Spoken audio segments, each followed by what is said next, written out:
Mi hermana Dorada me dijo que no estaba invitada a su boda porque era demasiado fea para las fotos. Así que cancelé todo el evento que estaba a mi nombre. Cuando se enteró, ya era tarde. Mi madre me llamó gritando que era una basura de hermana. Cuando mi hermana, Ashley, anunció que se iba a casar, la verdad es que me alegré de corazón. No porque me muera por las bodas ni nada de eso, sino porque pensé que, por una vez, íbamos a poder hacer algo juntas sin que todo terminara en drama. Ella siempre fue la niña dorada de la familia, la favorita, la que podía hacer una cagada monumental y aún así todo el mundo la justificaba porque es que Ashley tiene buen corazón. Desde que éramos chicas, mi mamá la trató como si fuera una princesa. Yo, en cambio, era la que tenía carácter, lo que en su idioma significaba que no me callaba cuando veía una injusticia. Y eso, en una familia donde las apariencias lo son todo, es casi un crimen. Aún así, cuando me llamó para contarme que su novio le había propuesto matrimonio, me sentí feliz por ella. Lo digo en serio. Le mandé flores, le escribí un mensaje larguísimo y hasta le dije que contara conmigo para lo que necesitara. Ella se emocionó y me pidió ayuda con la organización porque tú eres más práctica que yo, y yo me estreso fácil. Eso, en lenguaje Ashley, significaba que yo haría el trabajo pesado y ella se quedaría con el crédito. Pero no me importó. Quería que todo saliera bien. Me encargué del salón, del catering, del DJ, de hablar con el florista y de confirmar las reservas con el hotel. Todo a mi nombre, porque ella no tenía buen crédito y, según ella, solo era cuestión de tiempo para transferirlo todo. Durante semanas, estuve metida en eso. Iba a reuniones, negociaba precios, pagaba depósitos y me encargaba de cada detalle. Lo hacía sin esperar gratitud, pero al menos pensé que me consideraba parte de algo importante. Hasta que llegó el día en que me di cuenta de que no era así. Ashley me invitó a un almuerzo con sus damas de honor. Pensé que era una forma de incluirme, pero desde el momento en que llegué noté que algo no cuadraba. Todas estaban vestidas de manera similar, con esos tonos suaves que parecen sacados de un catálogo de Pinterest, mientras yo llegué con mi ropa normal de trabajo, cansada pero con buena disposición. La energía era rara. Ashley hablaba con voz dulce, forzada, como cuando sabes que está a punto de soltar una bomba. Después de un rato de charla superficial, sacó el tema.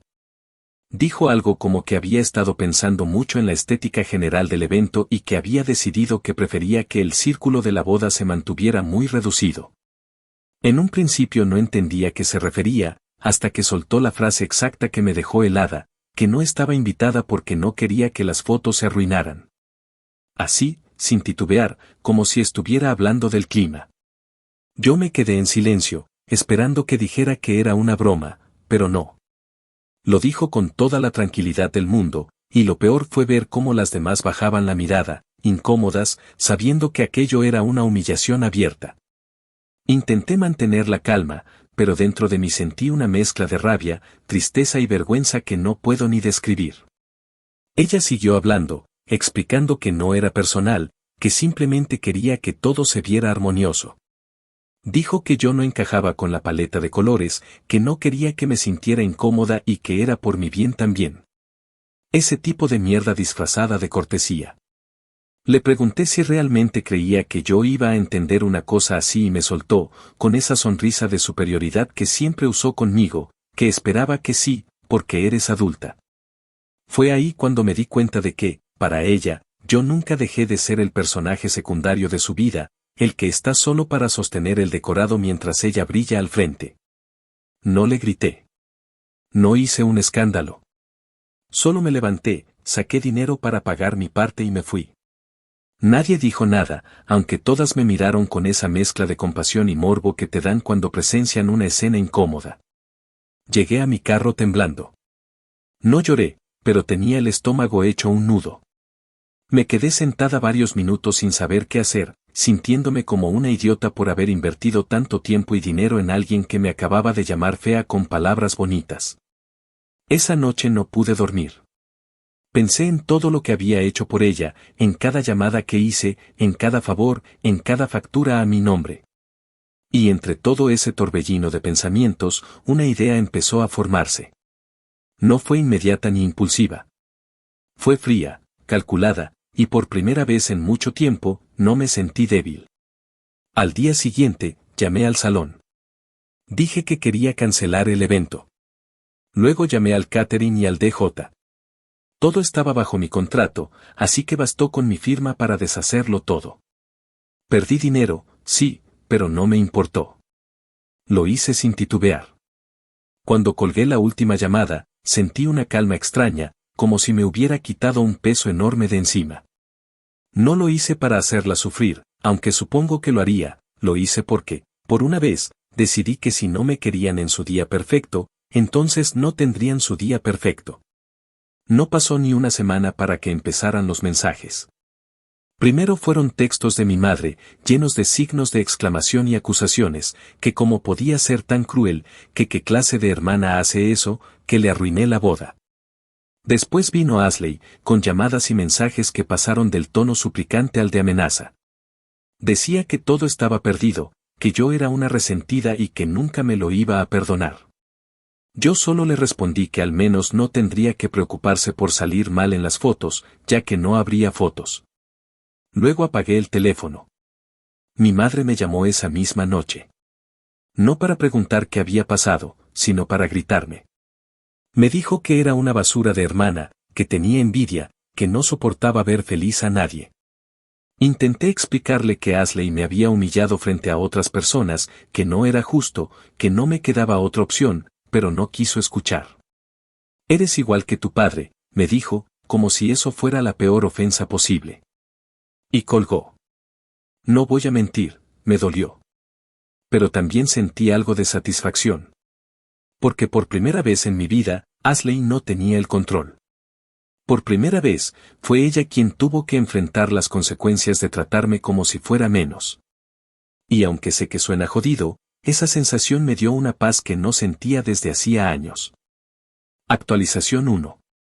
Habían pasado 2 semanas desde aquel almuerzo y desde la cancelación del evento, y todavía seguía recibiendo mensajes de todo el mundo. No hubo un solo día en ese tiempo en que mi teléfono no sonara.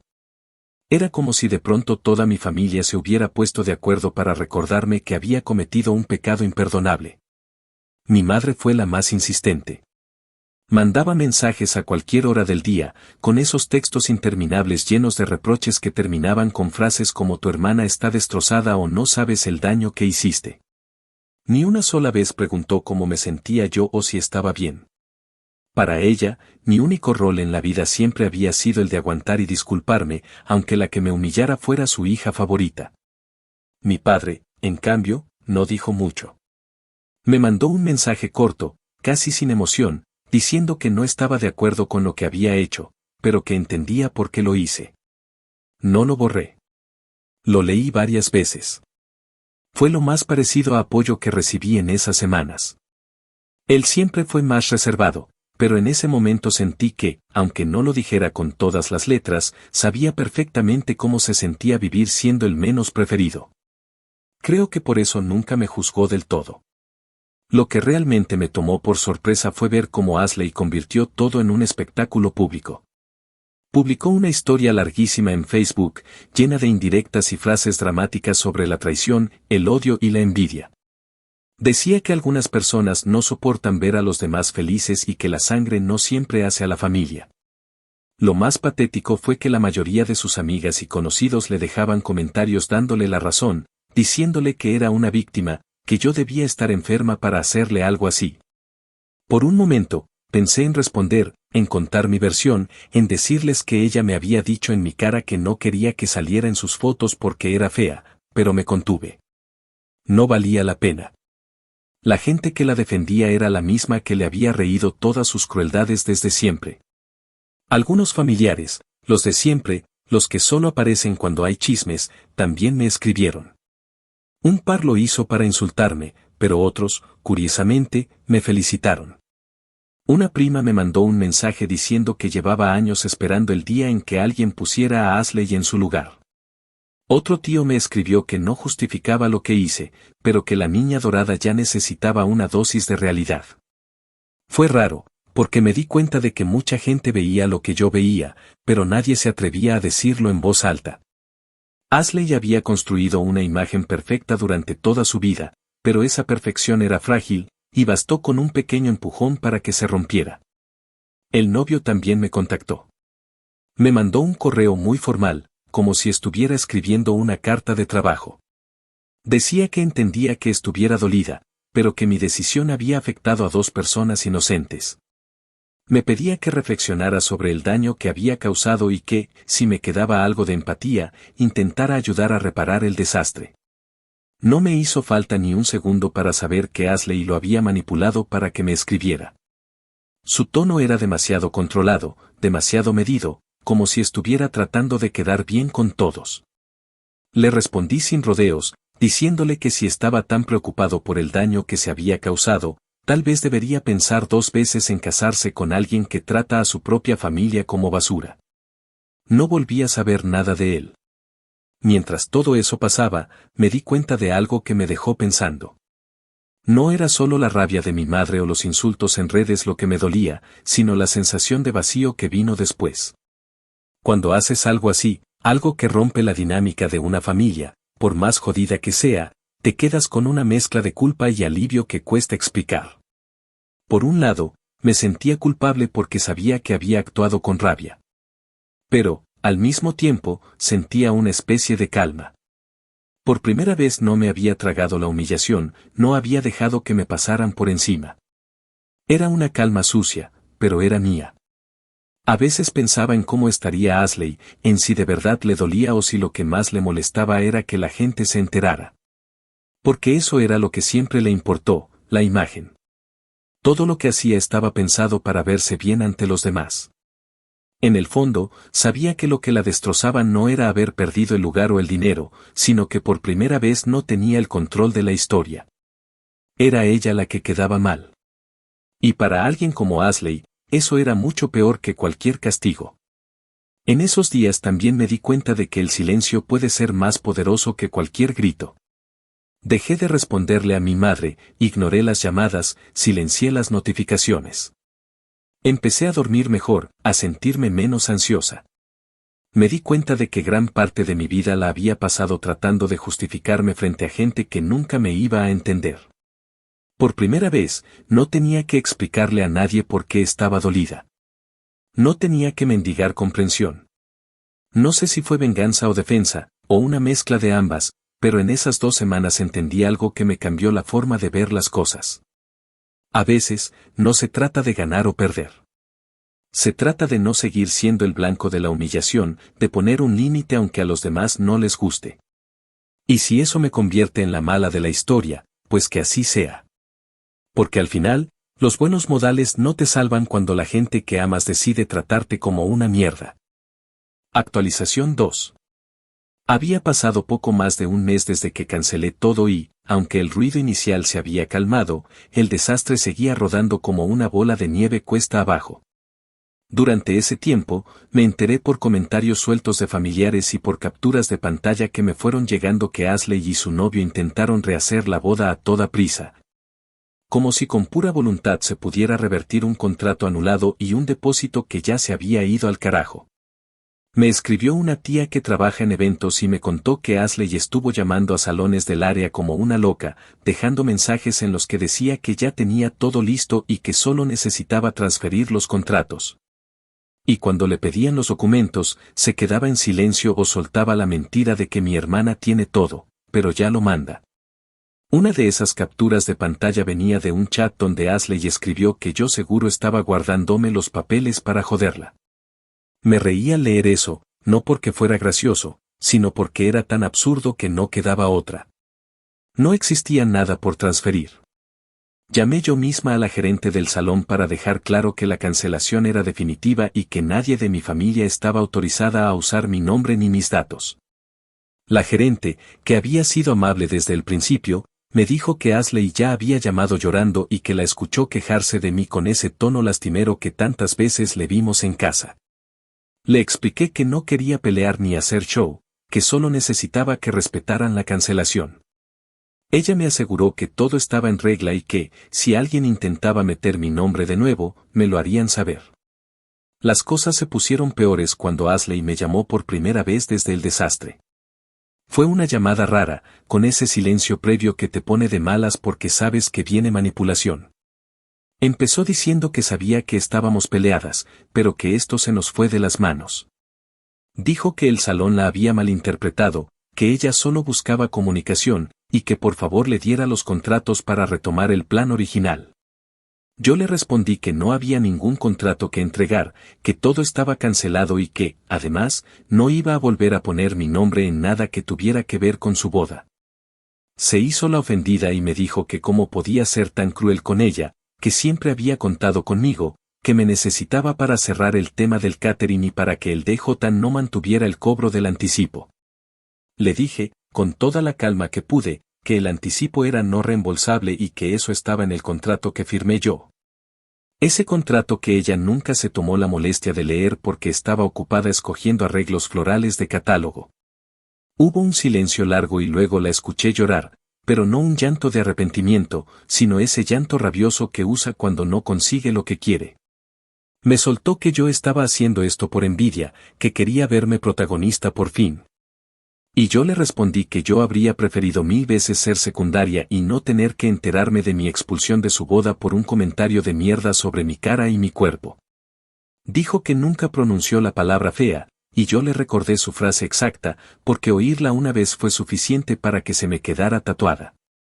Terminó diciéndome que alguna vez fui su hermana y colgó como si con esa frase hubiera firmado una tragedia griega. Me quedé con el teléfono en la mano sintiendo que no había nada que reparar. No era un pleito por un ramo o por un horario, era el recordatorio de que a sus ojos yo era un estorbo que debía mantenerse fuera del encuadre. El novio, que hasta entonces había sido una sombra educada, también apareció, esta vez con una llamada programada como si estuviera entrando a una junta de trabajo. Me explicó que estaban considerando posponer la boda unas cuantas semanas y que, si yo aceptaba firmar algo que permitiera reactivar los servicios, ellos se comprometían a compensar los daños. La palabra compensar me cayó como una piedra. Quise preguntarle si pensaba que todo esto era una transacción, que mi humillación tenía precio de lista. Se lo dije con calma, que la plata no iba a arreglar el hecho de que su futura esposa me dejó fuera con el argumento más cruel que se le pudo ocurrir y encima me pidió que siguiera siendo su burra de carga. Me respondió que entendía mi dolor, pero que todos cometemos errores, y que la vida era demasiado corta como para guardar rencor. Esa frase de manual me encendió. Le dije que la vida también era demasiado corta como para dejar que te usen, que si realmente quería casarse con ella, que lo hicieran, que fueran felices. Pero que no iba a poner mi nombre ni un segundo más para sostener una fantasía que solo funciona si yo desaparezco de la foto. Me agradeció por considerarlo y colgó con ese tonito condescendiente que te deja más molesta que un insulto franco. Por esos días, mi madre decidió que no era suficiente con los mensajes, apareció en mi puerta con ese aire de mártir que usa cuando va a reclamar a gritos. Entró hablando sin parar, diciendo que yo había roto el corazón de toda la familia, que la gente estaba preguntando, que qué iba a decir en la iglesia, como si todo girara en torno a las apariencias, otra vez. Le pedí que se sentara y que me escuchara.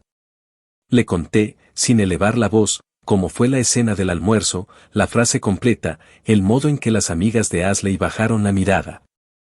La sensación de quedarme helada al darme cuenta de que yo solo servía cuando había que pagar. Mi madre me miró con una mezcla rara de pena y fastidio, como si me diera un poco la razón, pero le molestara admitirlo. Dijo que tal vez Ashley se expresó mal, que la presión de la boda la tenía alterada, que yo también había actuado por impulso. Le dije que no fue impulso, que esperé, que lo pensé, que cancelar fue mi manera de poner un límite claro. Respondió que ese límite estaba muy caro, que había mucho dinero en juego, y ahí me di cuenta de que hablábamos idiomas distintos. Para ella el problema era el costo. Para mí, el problema era que su hija me trató como basura y esperaba que yo sonriera para la foto. Se fue con un comentario que me dolió, dijo que yo siempre había sido complicada, que todo era drama conmigo. No discutí. Cerré la puerta y me quedé con esa palabra pegada en la cabeza. Complicada. Qué cómodo llamar complicada a la que deja de tragarse la mierda. Entre llamadas y visitas indeseadas, también hubo consecuencias prácticas que a nadie parecen importarle cuando reparten culpas. Me tocó hablar con el banco para asegurarme de que no fueran a intentar cargar saldos extra a mi tarjeta, porque uno de los proveedores había recibido a Ashley en persona y ella, con su carita de santita, intentó que anotaran un pago adicional haciéndose pasar por mí. Por suerte, la chica de recepción fue lista y pidió identificación. Me llamó para verificar y yo reforcé por escrito que cualquier cargo nuevo quedaba prohibido. Fue ahí cuando entendí cuánta ingenuidad hubo de mi parte al poner mi nombre en todo por ahorrarle estrés a mi hermana. Guardé cada correo, cada confirmación, cada nota, como si estuviera armando un expediente, no porque quisiera ir a juicio ni nada por el estilo, sino porque olía a que el caos iba a seguir y yo no estaba dispuesta a que me salpicara más de la cuenta. En paralelo, empezaron a llegarme historias chiquitas que juntas dibujaban el panorama completo. Una prima me mandó audios contando que, en un encuentro familiar, Ashley se hizo la fuerte, dijo que estaba reevaluando la boda y que el universo le estaba mandando señales. Luego, cuando creyó que nadie la escuchaba, soltó que yo arruiné su sueño porque no soporta cómo me veo, repitiendo el mismo veneno con otras palabras.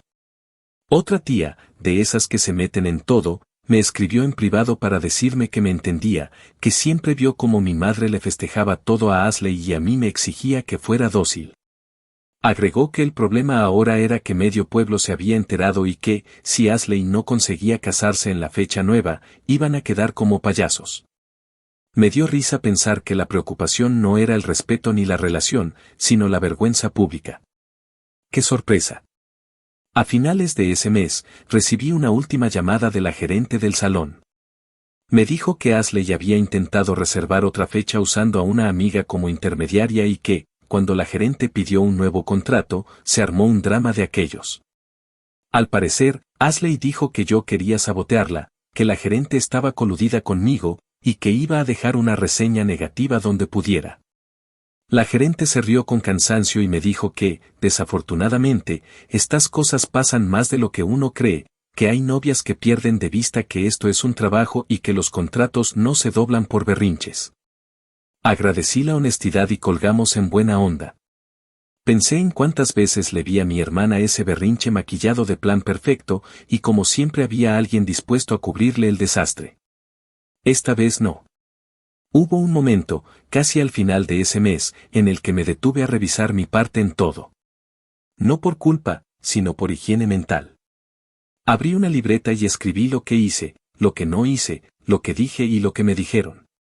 Quise tener claro el mapa para no perderme en el laberinto de reproches ajenos. Me repetí que cancelar fue un acto de defensa, que yo no hubiera movido un dedo si ella no me hubiera echado de su boda con esa crueldad cobarde. También me repetí que no pienso gastar mi energía en quemar su reputación, que la gente se encarga sola de mostrarse como es. Y aunque suene cursi, me prometí que a partir de ahora cualquier favor grande que incluya mi nombre, mi crédito o mi tiempo va con reglas. Porque no pienso volver a abrir la puerta para que me escupan y encima limpiar el piso después. Lo más raro de todo fue la sensación de silencio que se instala cuando el escándalo se queda sin combustible. Las llamadas se hicieron menos frecuentes, los mensajes más esporádicos, y lo que quedó fue una calma extraña donde cada quien se fue a lamer su ego herido. Yo usé ese silencio para volver a cosas simples, cocinar sin mirar el teléfono, salir a caminar con música barata, llamar a mi padre para hablar de cualquier cosa menos de Ashley. Un día me dijo que me quería y que esperaba que, con el tiempo, las cosas se acomodaran. No prometió nada, no me pidió que cediera, no me dio lecciones. Solo me dijo que me quería. Me aferré a eso como quien se agarra a una baranda cuando el piso tiembla. Y seguí adelante, no porque la historia se hubiera cerrado, sino porque ya entendí que no necesito una clausura perfecta para vivir en paz. Actualización 3. Habían pasado alrededor de 3 meses cuando empezaron a filtrarse los detalles de lo que Ashley llamó su boda alternativa. Yo me había mantenido al margen por salud mental, pero ya sabes cómo es la familia, nadie sostiene la boca cerrada cuando huele drama. Me enteré primero por una prima que trabaja con banquetes, que me dijo que Ashley había conseguido un jardín en las afueras con un paquete barato y un contrato a última hora que sonaba a trampa desde la primera línea. Era un lugar que normalmente se usa para cumpleaños y bautizos, no para bodas, y el gerente aceptó porque necesitaba llenar la fecha. La idea original de mi hermana era recrear el plan que yo había armado, solo que sin mí y sin pagar lo que realmente costaba. El resultado fue todo lo contrario a ese cuento perfecto que ella vende en redes. Intentó meter a un florista independiente que, según una tía, conoció por recomendaciones de Facebook Marketplace. Contrató a una maquillista sin licencia que cobra por hora en efectivo y firmó con una fotógrafa que pedía una parte por adelantado y el resto el mismo día. Desde el papel se notaba que era un dominó mal puesto, y no tardó en caerse. El día del evento, me mandaron mensajes a ratos, no porque me necesitaran sino porque a la gente le encanta narrar el desastre en tiempo real. La maquillista no llegó a la hora pactada y cuando por fin contestó dijo que estaba enferma, que le salió fiebre, que lo sentía, y que si querían podía mandar a su asistente. El asistente resultó ser una chica que hace peinados para quinceañeras y que se presentó con una maleta llena de productos baratos. Ashley, que siempre llora cuando se le corre el delineador, terminó gritándole a la muchacha que eso no es lo que pedí mientras su mejor amiga sostenía un espejo y le decía que se veía fantástica solo para que no explotara delante de todos. La fotógrafa, por su parte, canceló por mensaje una hora antes de empezar con la excusa de que no tenía transporte. Cuando le recordaron que ya había cobrado un adelanto, respondió que lo usaría para cubrir su tiempo de preparación y que el contrato decía que en caso de fuerza mayor no había devolución. Fue un golpe directo al estómago de Ashley, que no entiende que firmar sin leer trae consecuencias de adulto. Buscaron desesperadamente a alguien que tomara fotos y terminaron pidiéndole a un primo que tiene una cámara decente que hiciera lo que pudiera. Ese primo, que es buen tipo, lo intentó, pero no haces magia con prisas, sombras y gritos de fondo. El catering fue otra novela. La empresa que yo tenía originalmente era seria y ordenada. Lo que contrató mi hermana fue un servicio de comida que trabaja desde una cocina compartida y que exige pago completo al recoger. Llegaron tarde y sin algunos platos que estaban en el menú impreso, alegando que hubo un problema de inventario y que lo compensaban con charolas extra de pasta. A los invitados les sirvieron los primeros platos con rapidez y luego el ritmo se volvió caótico. Había mesas sin bebidas y mesas con vasos repetidos porque no alcanzaron los hielos. Alguien se quejó de que la ensalada tenía la lechuga quemada por refrigeración. Y al final de la noche aparecieron 2 bandejas de pollo que jamás se calentaron porque el personal no tuvo acceso a la cocina del lugar como habían prometido. El DJ fue aún peor. Era un chico que trabaja fiestas de fraternidades y cobró barato por reproducir listas prearmadas. Lo dejaron a cargo de un enchufe alargado y, cuando la instalación eléctrica del jardín se sobrecargó, la música se cortó y tardaron una eternidad en reanudarla. Ese silencio en medio del intento de primer baile se sintió, según me contaron, como una cachetada colectiva. Ashley lloró otra vez y culpó a cualquiera menos a ella. El novio trató de calmarla diciendo que lo importante es que estamos juntos, y ella le respondió que lo importante es que esto esté perfecto, con ese tono que te hiela hasta las rodillas. El clima no ayudó, pero tampoco era una catástrofe. Había amenaza de lluvia y el jardín ofrecía carpas simples con un costo adicional que Ashley no quiso pagar porque pensó que no harían falta. Lloviznó a ratos y el suelo se encharcó lo suficiente como para que los tacones se hundieran y la pista de baile, que era un piso plástico modular, quedó resbalosa. Nadie se cayó de forma dramática, no voy a inventar, pero sí hubo ese caminar incómodo y esos resoplidos de invitado que anuncian que el mood está por el piso. La mesa del pastel fue el chiste final. Compraron un pastel bonito a primera vista, con una cobertura que no está hecha para humedad, y empezó a ablandarse mientras esperaban a la fotógrafa que nunca llegó. Cuando por fin decidieron cortarlo igual, la espátula se pegó y la rebanada salió hecha un desastre. Una tía dijo en voz alta que era señal, y la otra tía le respondió que señal es gastar a lo loco sin saber negociar.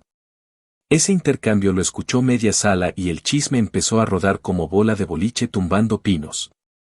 Mientras pasaba todo eso, yo no estaba ahí y tampoco me moría por saber. Me enteraba en fragmentos que llegaban por mensajes o llamadas rápidas. En una de esas, mi madre me marcó desde el estacionamiento del jardín. No me llamó para pedir perdón, me llamó para decirme que si todavía tenía contactos para salvar la fiesta. Le respondí que no era un botón rojo que yo presiono y aparece la gente. Le recordé que cancelar a última hora, reventar relaciones y luego pedir favores nunca ha sido una estrategia, es mendigar milagros. Dijo que yo seguía con la actitud y colgó molesta, como si hubiera esperado que, con una palabra, yo le sacase de la manga al fotógrafo, a la maquillista y al técnico que repara instalaciones eléctricas. Yo colgué y me serví un café, me senté en el sofá y respiré. No me alegraba su desgracia, me aliviaba no ser la enfermera de guardia de una paciente que se niega a dejar de hacerse daño. La parte que nadie anticipó llegó 2 semanas después. Lo supe por mi padre, que me llamó con esa voz de quien preferiría hablar de béisbol pero tiene que darte una noticia. Me dijo que el novio había terminado con Ashley. No lo gritó, no celebró, solo lo dijo. Me explicó que, después de la boda fallida, empezaron discusiones por dinero, por culpas, por quien arruinó qué. Los papás de él, que habían puesto algo para cubrir el fiasco, pidieron cuentas y Ashley se puso a la defensiva, les dijo que todo era culpa mía, que yo había saboteado desde el principio. Al parecer, el novio se hartó de ver cómo la narrativa cambiaba según el público, y no soportó que la prioridad siguiera siendo la foto perfecta en lugar del vínculo. Según un primo de él, llevaba tiempo cansado de los dramas, y la boda alternativa fue la gota que le mostró la película completa. No fue de un día para otro, pero sí fue claro. Recogió sus cosas, se fue a un apartamento prestado por un amigo y a los pocos días alguien vio su coche afuera del edificio de una compañera del trabajo. Yo no soy detective ni me interesa jugar a adivina, pero en esta ciudad los edificios tienen más ojos que una cámara de seguridad, y los rumores vuelan sin pedir permiso. Ashley volvió a la casa de mi madre con cajas y una dignidad hecha pedazos que intentó recomponer a la fuerza. Dijo que se estaba dando un tiempo para pensar, pero todos sabían que la relación estaba muerta. Mi madre me escribió un mensaje de madrugada diciendo que yo debería hablar con ella, que quizá al oírme reflexionaría. Le respondí que no soy consejera matrimonial, que puedo desear que mi hermana aprenda, pero que no voy a ser el colchón emocional al que se salta cada vez que destroza algo. Me dejó en visto, como si procesara por primera vez que no iba a bailar al ritmo de su culpa. Al día siguiente, otra tía me contó que Ashley tenía una lista de personas a las que quería demandar, empezando por la fotógrafa y terminando conmigo. Yo me reí con cansancio. ¿Demandar por qué? Por no firmar un contrato que ni siquiera existía ya, por no prestarle mi cara para sonreír en su álbum. La tía dijo que era rabia hablando, que con el tiempo se le pasaría. Ojalá, respondí, aunque por dentro pensé que a ciertas personas no se les pasa, solo cambian de objetivo. El eco social también la golpeó. Esa fachada que ella cuida con uñas y dientes se resquebrajó y por ahí se metió la realidad. En su círculo, hubo quien dejó de comentar con corazones sus publicaciones. Otras siguieron fieles, pero ya no con la misma intensidad. En la comunidad donde vivimos, la gente recuerda, y cuando te peleas con proveedores y dejas reseñas furiosas, hay grupos y dueños que se avisan. Me llegó por un conocido que 2 salones pusieron su nombre en una lista informal de clientas problemáticas, no para vetarla legalmente, sino como advertencia de que negocia mal, paga tarde y culpa a terceros. Eso lastima más que un regaño, porque en esta ciudad las puertas se abren por confianza antes que por glamour. Si eres un dolor de cabeza, te sonríen por cortesía y luego te dan fechas que no existen. Lo único que alcancé a sentir de empatía fue cuando supe que vendió su vestido. No porque me derrita por un vestido, sino por lo que simboliza en su cabeza. Siempre soñó con ese momento, y lo remató por la mitad del precio en una plataforma de segunda mano, con la descripción más fría del mundo. Mi padre me dijo que cuando lo empacó no lloró, solo apretó la mandíbula, como quien traga un clavo y finge que no le duele. No voy a mentir, a mí me cruzó un nudo por la garganta, no por la boda en sí, sino por lo rotas que están las cosas entre nosotras. Pero el nudo no me empujó a la compasión tonta. Me recordó por qué puse el límite. Porque si yo no me cuido, nadie va a hacerlo. Con todo este cuento, cualquiera pensaría que me sentí triunfadora. No. Lo que sentí fue una mezcla rara de alivio y cansancio. Alivio porque el mundo no se acabó sin mi intervención, porque el castillo de papel se cayó por su propio peso. Cansancio porque siempre es desgastante ver a alguien que amas empujarse al precipicio una y otra vez. En ese tercer mes, afirmé la decisión de dejar de ser la voluntaria de su circo. No fui al jardín a reírme de su pastel chueco ni a grabar la pista en silencio. No necesito esas pruebas para creerme la historia. Me bastó entender que cuando alguien te dice con tantas letras que no te quiere en su foto, lo mejor que puedes hacer es salir del encuadre y quedarte con tu vida. A partir de ahí, mi rutina ganó una estabilidad nueva. Si llegaban rumores, los escuchaba y los dejaba pasar. Si mi madre insistía, le decía que estaba ocupada. Si alguien intentaba hacerme elegir bando, respondía que el único bando que me importa es el que no me trata como basura. Y en la calma de esos días, concluí algo que debería enseñarse en casa desde temprano: el respeto no se negocia con decoraciones, no se adorna con flores ni se compra con depósitos. O existe, o no existe. Y si no existe, lo único sensato es irte, cerrar la puerta y no volver a ofrecer tu nombre para sostener una mentira. Actualización 3. Habían pasado alrededor de 3 meses cuando empezaron a filtrarse los detalles de lo que Ashley llamó su boda alternativa. Yo me había mantenido al margen por salud mental, pero ya sabes cómo es la familia, nadie sostiene la boca cerrada cuando huele drama. Me enteré primero por una prima que trabaja con banquetes, que me dijo que Ashley había conseguido un jardín en las afueras con un paquete barato y un contrato a última hora que sonaba a trampa desde la primera línea. Era un lugar que normalmente se usa para cumpleaños y bautizos, no para bodas, y el gerente aceptó porque necesitaba llenar la fecha.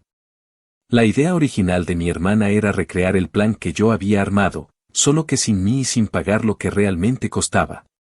El resultado fue todo lo contrario a ese cuento perfecto que ella vende en redes. Intentó meter a un florista independiente que, según una tía, conoció por recomendaciones de Facebook Marketplace. Contrató a una maquillista sin licencia que cobra por hora en efectivo y firmó con una fotógrafa que pedía una parte por adelantado y el resto el mismo día. Desde el papel se notaba que era un dominó mal puesto, y no tardó en caerse. El día del evento, me mandaron mensajes a ratos, no porque me necesitaran sino porque a la gente le encanta narrar el desastre en tiempo real. La maquillista no llegó a la hora pactada y cuando por fin contestó dijo que estaba enferma, que le salió fiebre, que lo sentía, y que si querían podía mandar a su asistente. El asistente resultó ser una chica que hace peinados para quinceañeras y que se presentó con una maleta llena de productos baratos. Ashley, que siempre llora cuando se le corre el delineador, terminó gritándole a la muchacha que eso no es lo que pedí mientras su mejor amiga sostenía un espejo y le decía que se veía fantástica solo para que no explotara delante de todos. La fotógrafa, por su parte, canceló por mensaje una hora antes de empezar con la excusa de que no tenía transporte. Cuando le recordaron que ya había cobrado un adelanto, respondió que lo usaría para cubrir su tiempo de preparación y que el contrato decía que en caso de fuerza mayor no había devolución. Fue un golpe directo al estómago de Ashley, que no entiende que firmar sin leer trae consecuencias de adulto. Buscaron desesperadamente a alguien que tomara fotos y terminaron pidiéndole a un primo que tiene una cámara decente que hiciera lo que pudiera. Ese primo, que es buen tipo, lo intentó, pero no haces magia con prisas, sombras y gritos de fondo. El catering fue otra novela. La empresa que yo tenía originalmente era seria y ordenada, lo que contrató mi hermana fue un servicio de comida que trabaja desde una cocina compartida y que exige pago completo al recoger. Llegaron tarde y sin algunos platos que estaban en el menú impreso, alegando que hubo un problema de inventario y que lo compensaban con charolas extra de pasta. A los invitados les sirvieron los primeros platos con rapidez y luego el ritmo se volvió caótico. Había mesas sin bebidas y mesas con vasos repetidos porque no alcanzaron los hielos. Alguien se quejó de que la ensalada tenía la lechuga quemada por refrigeración. Y al final de la noche aparecieron 2 bandejas de pollo que jamás se calentaron porque el personal no tuvo acceso a la cocina del lugar como habían prometido. El DJ fue aún peor. Era un chico que trabaja fiestas de fraternidades y cobró barato por reproducir listas prearmadas. Lo dejaron a cargo de un enchufe alargado y, cuando la instalación eléctrica del jardín se sobrecargó, la música se cortó y tardaron una eternidad en reanudarla. Ese silencio en medio del intento de primer baile se sintió, según me contaron, como una cachetada colectiva. Ashley lloró otra vez y culpó a cualquiera menos a ella. El novio trató de calmarla diciendo que lo importante es que estamos juntos, y ella le respondió que lo importante es que esto esté perfecto, con ese tono que te hiela hasta las rodillas. El clima no ayudó, pero tampoco era una catástrofe. Había amenaza de lluvia y el jardín ofrecía carpas simples con un costo adicional que Ashley no quiso pagar porque pensó que no harían falta. Lloviznó a ratos y el suelo se encharcó lo suficiente como para que los tacones se hundieran y la pista de baile, que era un piso plástico modular, quedó resbalosa. Nadie se cayó de forma dramática, no voy a inventar, pero sí hubo ese caminar incómodo y esos resoplidos de invitado que anuncian que el mood está por el piso. La mesa del pastel fue el chiste final. Compraron un pastel bonito a primera vista, con una cobertura que no está hecha para humedad, y empezó a ablandarse mientras esperaban a la fotógrafa que nunca llegó. Cuando por fin decidieron cortarlo igual, la espátula se pegó y la rebanada salió hecha un desastre. Una tía dijo en voz alta que era señal, y la otra tía le respondió que señal es gastar a lo loco sin saber negociar. Ese intercambio lo escuchó media sala y el chisme empezó a rodar como bola de boliche tumbando pinos. Mientras pasaba todo eso, yo no estaba ahí y tampoco me moría por saber. Me enteraba en fragmentos que llegaban por mensajes o llamadas rápidas. En una de esas, mi madre me marcó desde el estacionamiento del jardín. No me llamó para pedir perdón, me llamó para decirme que si todavía tenía contactos para salvar la fiesta. Le respondí que no era un botón rojo que yo presiono y aparece la gente. Le recordé que cancelar a última hora, reventar relaciones y luego pedir favores nunca ha sido una estrategia, es mendigar milagros. Dijo que yo seguía con la actitud y colgó molesta, como si hubiera esperado que, con una palabra, yo le sacase de la manga al fotógrafo, a la maquillista y al técnico que repara instalaciones eléctricas. Yo colgué y me serví un café, me senté en el sofá y respiré. No me alegraba su desgracia, me aliviaba no ser la enfermera de guardia de una paciente que se niega a dejar de hacerse daño. La parte que nadie anticipó llegó 2 semanas después. Lo supe por mi padre, que me llamó con esa voz de quien preferiría hablar de béisbol pero tiene que darte una noticia. Me dijo que el novio había terminado con Ashley. No lo gritó, no celebró, solo lo dijo. Me explicó que, después de la boda fallida, empezaron discusiones por dinero, por culpas, por quien arruinó qué. Los papás de él, que habían puesto algo para cubrir el fiasco, pidieron cuentas y Ashley se puso a la defensiva, les dijo que todo era culpa mía, que yo había saboteado desde el principio. Al parecer, el novio se hartó de ver cómo la narrativa cambiaba según el público, y no soportó que la prioridad siguiera siendo la foto perfecta en lugar del vínculo. Según un primo de él, llevaba tiempo cansado de los dramas, y la boda alternativa fue la gota que le mostró la película completa. No fue de un día para otro, pero sí fue claro, recogió sus cosas, se fue a un apartamento prestado por un amigo y a los pocos días alguien vio su coche afuera del edificio de una compañera del trabajo. Yo no soy detective ni me interesa jugar a adivina, pero en esta ciudad los edificios tienen más ojos que una cámara de seguridad, y los rumores vuelan sin pedir permiso. Ashley volvió a la casa de mi madre con cajas y una dignidad hecha pedazos que intentó recomponer a la fuerza. Dijo que se estaba dando un tiempo para pensar, pero todos sabían que la relación estaba muerta. Mi madre me escribió un mensaje de madrugada diciendo que yo debería hablar con ella, que quizá al oírme reflexionaría. Le respondí que no soy consejera matrimonial, que puedo desear que mi hermana aprenda, pero que no voy a ser el colchón emocional al que se salta cada vez que destroza algo. Me dejó en visto, como si procesara por primera vez que no iba a bailar al ritmo de su culpa. Al día siguiente, otra tía me contó que Ashley tenía una lista de personas a las que quería demandar, empezando por la fotógrafa y terminando conmigo. Yo me reí con cansancio. ¿Demandar por qué? por no firmar un contrato que ni siquiera existía ya, por no prestarle mi cara para sonreír en su álbum. La tía dijo que era rabia hablando, que con el tiempo se le pasaría. Ojalá, respondí, aunque por dentro pensé que a ciertas personas no se les pasa, solo cambian de objetivo. El eco social también la golpeó. Esa fachada que ella cuida con uñas y dientes se resquebrajó y por ahí se metió la realidad. En su círculo, hubo quien dejó de comentar con corazones sus publicaciones. Otras siguieron fieles, pero ya no con la misma intensidad. En la comunidad donde vivimos, la gente recuerda, y cuando te peleas con proveedores y dejas reseñas furiosas, hay grupos y dueños que se avisan. Me llegó por un conocido que 2 salones pusieron su nombre en una lista informal de clientas problemáticas, no para vetarla legalmente, sino como advertencia de que negocia mal, paga tarde y culpa a terceros. Eso lastima más que un regaño, porque en esta ciudad las puertas se abren por confianza antes que por glamour. Si eres un dolor de cabeza, te sonríen por cortesía y luego te dan fechas que no existen. Lo único que alcancé a sentir de empatía fue cuando supe que vendió su vestido.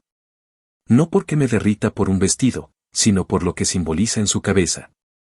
Siempre soñó con ese momento, y lo remató por la mitad del precio en una plataforma de segunda mano, con la descripción más fría del mundo. Mi padre me dijo que cuando lo empacó no lloró, solo apretó la mandíbula, como quien traga un clavo y finge que no le duele. No voy a mentir, a mí me cruzó un nudo por la garganta, no por la boda en sí, sino por lo rotas que están las cosas entre nosotras. Pero el nudo no me empujó a la compasión tonta.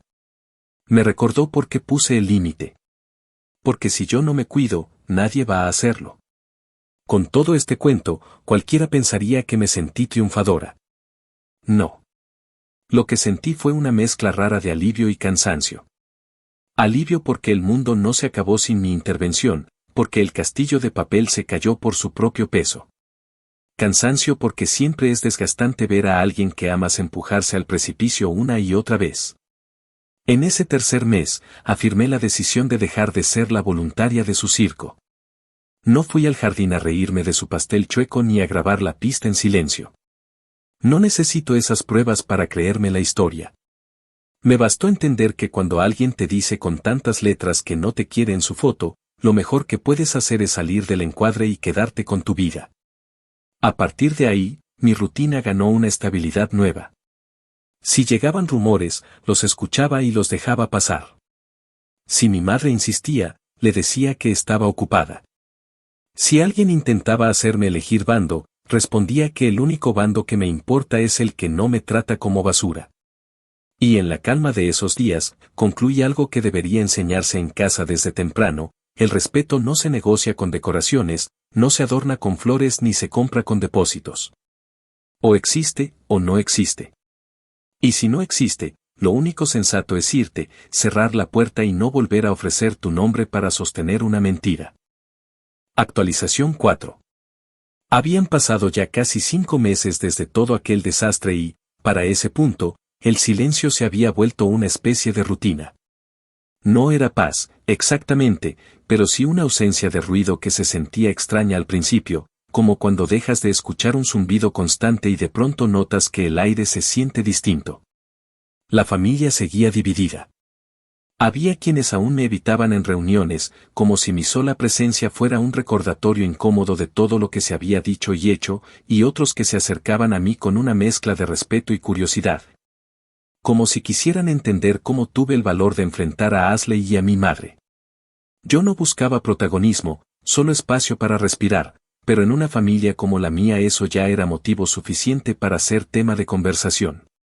Una noche cualquiera, revisando el correo en mi laptop, vi un mensaje que no esperaba. Era de Ashley. El asunto decía simplemente: lo siento. Me quedé mirando la pantalla unos segundos sin saber si abrirlo o no. Había pasado tanto tiempo desde la última vez que hablamos que me dio una sensación rara, como si de pronto volviera a entrar alguien que creías haber sacado de tu casa para siempre. Lo abrí con cautela, más por curiosidad que por esperanza. Era un texto largo, escrito con un tono que intentaba sonar humilde, aunque se notaba el esfuerzo. Decía que había estado pensando en todo, que entendía que me hirió y que no encontraba las palabras para explicarse.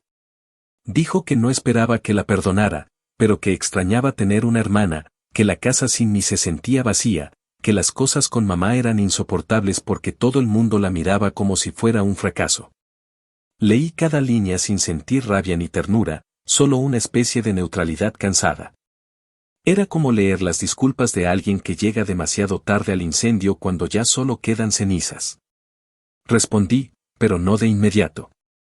Dejé pasar un par de días, hasta que las emociones se enfriaron del todo. Cuando por fin lo hice, le escribí con la misma honestidad que me hubiera gustado recibir de ella desde el principio. Le dije que no soy su hermana solo cuando le conviene, que no puede venir a buscar consuelo en mí cada vez que la realidad le da una bofetada. Le recordé que me trató como si fuera una vergüenza pública, que no me excluyó de una fiesta, sino de algo más profundo, y que no se repara con un mensaje arrepentido enviado a las 2 de la mañana. No usé insultos, ni sarcasmos, ni intenté herirla. Simplemente le hablé claro. Le dije que espero que le vaya bien, que busque ayuda, pero que no espere de mí el papel de red de seguridad. Mandé el mensaje, cerré la computadora y no esperé respuesta. Y como era de esperarse, no la hubo. Esa fue la primera vez en mi vida que sentí que le puse un cierre a algo sin necesidad de gritar ni justificarme. Hubo un tiempo en que yo habría corrido a verla, habría aceptado cualquier disculpa por miedo a perderla, pero esta vez no. Supongo que cuando alguien te rompe de una forma tan profunda, ya no hay vuelta atrás. No es odio, es simplemente saber que no podés volver a confiar igual. Y eso no es rencor, es supervivencia emocional. Mi madre, por supuesto, no tardó en enterarse de que Ashley y yo habíamos hablado. Alguien debió contarle porque al día siguiente me llamó con ese tono seco que usa cuando quiere parecer racional, pero solo logra sonar como si estuviera leyendo un guión. Me preguntó si al fin habíamos arreglado las cosas y cuando le dije que no, que solo habíamos hablado, se molestó. Dijo que no entendía por qué me aferraba tanto al pasado, que Ashley estaba intentando recomponer la relación y que yo, al negarme, seguía actuando como una egoísta. Le dije que no me niego a perdonar, pero que no tengo por qué volver a ponerme en la línea de fuego solo para que todos se sientan tranquilos. No le gustó mi respuesta y terminó diciendo que no sabía en qué me había convertido. Colgó antes de dejarme responder. En las semanas siguientes, me concentré en otras cosas. Empecé a cuidar mejor de mí, algo que suena cliché, pero que para alguien que vivió años girando en torno a la validación de los demás, no es poca cosa. Retomé un curso que había dejado pendiente, salí con un grupo nuevo de amigos del trabajo y, sin buscarlo, empecé a salir con un tipo que conocí en una cafetería. No era el amor de película ni nada de eso, solo alguien tranquilo, con quien podía conversar sin sentirme juzgada. Él no sabía nada de mi drama familiar, y cuando eventualmente se lo conté, me escuchó sin emitir juicios, sin decirme que debía reconciliarme. Sin usar ese tono paternalista que muchos adoptan cuando creen que te dan sabiduría. Me dijo algo simple, que a veces las personas no saben amar sin controlar, y que alejarte de eso no es crueldad, es autocuidado. No sé si era una frase suya o algo leído en algún lado, pero me quedó dando vueltas. Mientras tanto, Ashley seguía desaparecida de mi vida cotidiana. No volvió a escribir ni a llamar. Mi madre, sin embargo, insistía en mantener viva la idea de que la familia algún día debía reunirse. Empezó a lanzar indirectas sobre fiestas navideñas, sobre lo triste que sería no estar todas juntas, sobre cómo una familia dividida es una familia rota. No me afectaba como antes, aunque sí me cansaba. Porque detrás de cada frase suya siempre estaba el mismo mensaje disfrazado, que la culpa es mía por no ceder. Ella nunca entendió que el perdón no implica volver al punto de partida. Y francamente, ya no tengo paciencia para explicárselo. Hubo un momento, unas semanas después, en que me crucé con Ashley de casualidad. Fue en el estacionamiento de un centro comercial, y por un segundo pensé en fingir que no la había visto, pero fue demasiado tarde. Nos encontramos de frente. Se notaba diferente, más apagada. No llevaba ese aire de superioridad con el que siempre caminaba, y aunque seguía arreglada, había algo en su expresión que mostraba cansancio. Me saludó con un simple hola y yo respondí igual. Hablamos unos minutos, lo suficiente para intercambiar cortesías. Dijo que estaba yendo a terapia, que su terapeuta le había recomendado enfrentar las cosas y que parte de eso era dejar de huir de las conversaciones difíciles.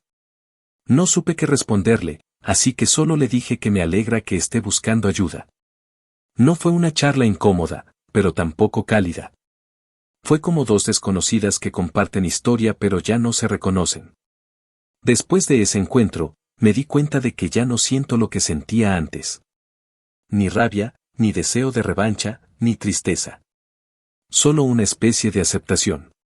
No porque todo se haya arreglado, sino porque entendí que no necesito una disculpa perfecta para cerrar una herida. A veces el cierre llega cuando dejas de esperar que el otro lo entienda. Y eso, para mí, fue suficiente. Empecé a dormir mejor, a reírme más, a sentirme ligera. No porque mi vida sea perfecta, sino porque ya no cargo con el peso de ser la que siempre cede para mantener la paz. En esos meses también noté un cambio sutil en la relación con mi padre. No es alguien de grandes gestos, pero empezó a llamarme más seguido, a preguntarme si necesitaba algo, a invitarme a cenar de vez en cuando. Creo que él, a su manera, entendió lo que mi madre no quiso ver. Un día, mientras comíamos, me dijo que a veces hay que perder cosas para ganar libertad. No lo dijo mirando directamente, lo soltó como si hablara del clima, pero supe que se refería a todo esto. Y sí, tenía razón. Perder la relación con mi hermana me dolió, pero ganar la tranquilidad de no vivir a la sombra de su ego valía mucho más. Mirando hacia atrás, todo lo que pasó parece una historia ajena, una de esas que lees en internet y te parece exagerada. Pero que al vivirla entendés lo frágiles que son las dinámicas familiares cuando se sostienen en apariencias. Mi hermana me pidió perdón, pero más allá de eso, lo importante fue que por fin reconoció que lo que hizo estuvo mal. No porque eso cambie el pasado, sino porque por primera vez tuvo que mirarse al espejo sin el filtro del aplauso. Y aunque no volveremos a ser las mismas, creo que ese pequeño paso ya es algo. No le deseo mal, no me interesa que sufra, solo quiero que aprenda lo que yo aprendí a la fuerza, que cuando tratas a la gente como decoración de tu vida, tarde o temprano te quedas sola. Y si algo me queda claro después de todo esto, es que la venganza, esa palabra que muchos usan con morbo, no siempre es destruir al otro. A veces la verdadera venganza es reconstruirte tú misma sin que ellos tengan ya ningún poder sobre tu ánimo. Que puedan decir lo que quieran, que inventen lo que inventen, y tú sigas en pie, tranquila, sin buscar aprobación. Eso es lo que más les duele. Porque cuando ya no reaccionas, cuando ya no participas en el drama, el guión se acaba y el público se queda sin show. Actualización final. Había pasado medio año desde el último contacto con Ashley y, para ese punto, las cosas ya se habían asentado de una forma que no esperaba. El torbellino inicial de insultos, chismes, publicaciones y dramas se había ido apagando hasta dejar un eco débil que apenas se escuchaba. Yo ya no pensaba tanto en el tema, no porque lo hubiera olvidado, sino porque finalmente había dejado de ocupar el centro de mi vida. Era como una herida que ya no sangra pero deja una cicatriz que te recuerda lo que no volverás a permitir. En esos meses me dediqué a reconstruir mi rutina sin que nada tuviera que ver con ella, con mi madre o con la familia.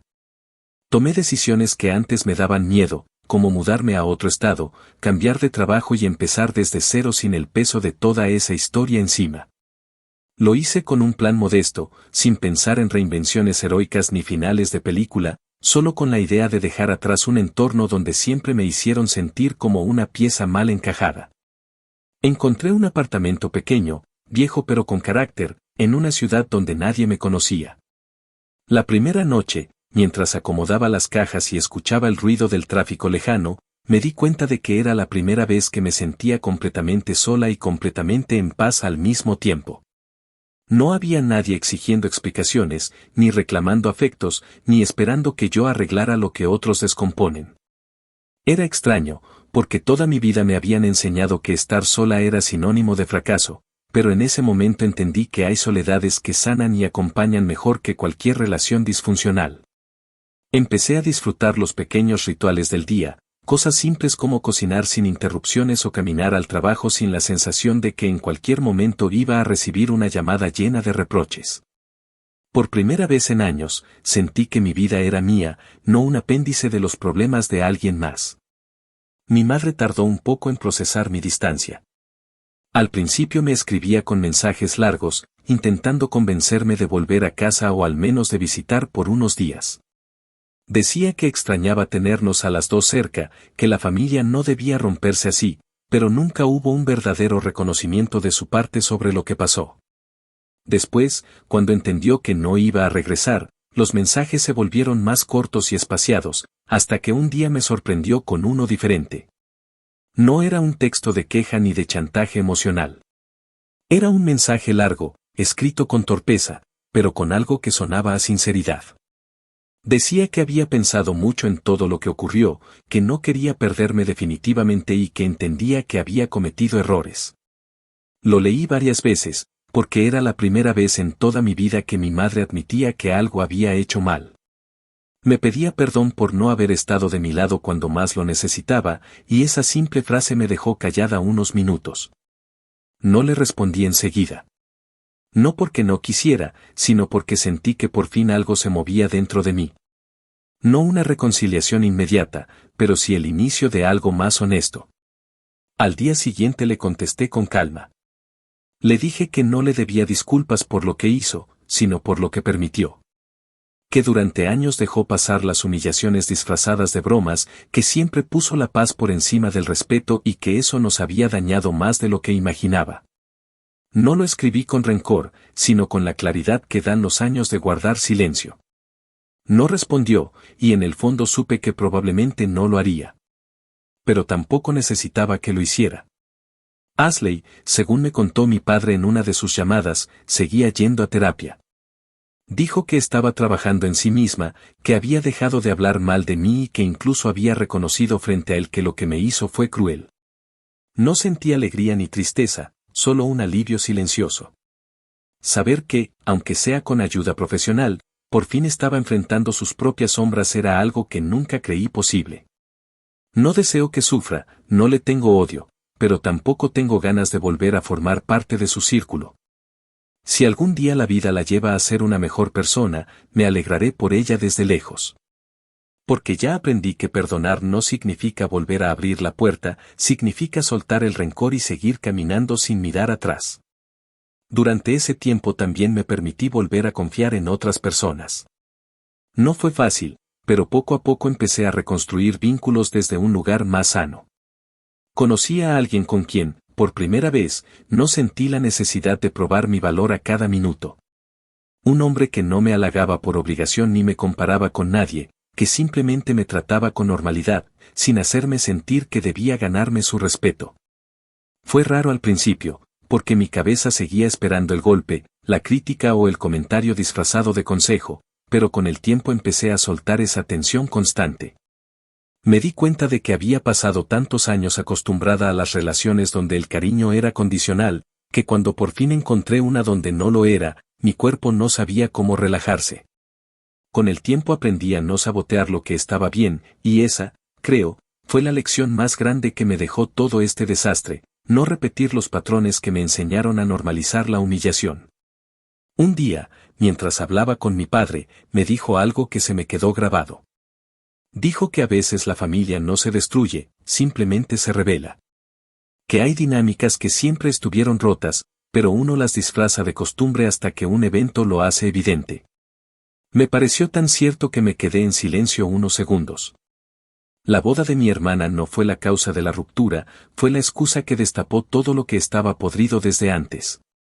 Esa obsesión por las apariencias, esa forma de minimizar a quien no encajaba, ese cariño condicionado a la obediencia. Todo estaba ahí desde siempre, solo que nadie quería admitirlo. Lo que yo hice fue tirar del hilo, y aunque me pintaron como la villana, al final lo único que hice fue dejar de mentirme. Con el paso de los meses, la historia fue perdiendo fuerza. La gente encontró otros chismes que comentar, otras vidas ajenas en las que meter la nariz. Ashley dejó de ser la novia frustrada y pasó a ser solo otra mujer intentando recomponer su camino. Mi madre dejó de intentar que nos juntáramos y empezó a enfocarse más en sus propios problemas. Yo, mientras tanto, me dediqué a construir una vida tranquila. No espectacular, no de cuento, pero real. Aprendí a disfrutar de lo que tengo sin mirar constantemente lo que los demás esperan de mí. A veces, cuando estoy sola en mi apartamento y todo está en silencio, me viene a la cabeza la frase que ella me dijo aquel día en el almuerzo, esa en la que me llamó demasiado fea para las fotos. Y ya no me duele, ni me da rabia. Solo me parece una frase absurda que define mejor a ella que a mí. Porque la verdadera fealdad no tiene nada que ver con el rostro, sino con la manera en que tratas a la gente que te ama. A estas alturas, si alguien me preguntara si me arrepiento de haber cancelado la boda, la respuesta sería no. No lo hice por maldad, lo hice por dignidad. Me tomó años entender que no hay paz posible cuando te niegas a ponerte en primer lugar. Y aunque todo lo que vino después fue una tormenta, de esa tormenta salió una versión mía más fuerte, más clara y, sobre todo, libre. No necesito que nadie me valide, ni que me digan que tuve razón. Lo que necesito, y por fin tengo, es la certeza de que ya no le debo mi silencio a nadie.